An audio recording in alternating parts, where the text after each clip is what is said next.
కోల్కతాలో ట్రైనీ వైద్యురాలపై జరిగిన అత్యాచారం హత్యకు నిరసనగా గమన్ హాస్పిటల్స్ వైద్యులు హైదరాబాద్లో భారీ ర్యాలీ నిర్వహించారు. ఇండియన్ మెడికల్ అసోసియేషన్ ఇచ్చిన 24 గంటల దేశవ్యాప్త సమ్మెకు మద్దతుగా అవుట్ పేషెంట్ సేవలు, శస్త్రచికిత్సలను నిలిపివేశారు.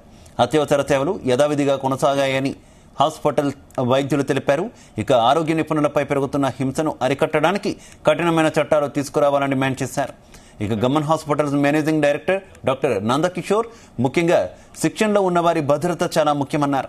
ర్యాలీలో హాస్పిటల్ డైరెక్టర్లు భాస్కర్ రావు, అలాగే ఇందివర్ రెడ్డి నేతృత్వంలో జరిగినటువంటి ర్యాలీలో డాక్టర్లు లవకుమార్ రెడ్డి, డాక్టర్ భరత్, డాక్టర్ తిరుపతులతో సహా పలువురు వైద్యులు, సిబ్బంది పాల్గొన్నారు.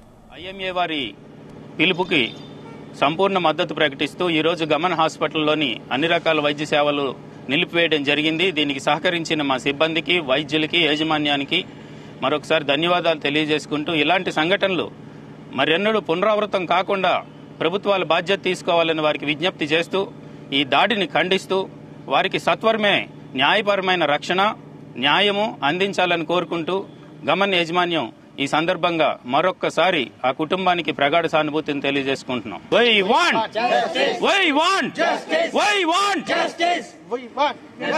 కలకత్తాలోని ఆర్జీ కర్ మెడికల్ కాలేజీలో 2వ సంవత్సరం పీజీ చదువుతున్న విద్యార్థినిపై అమానుషంగా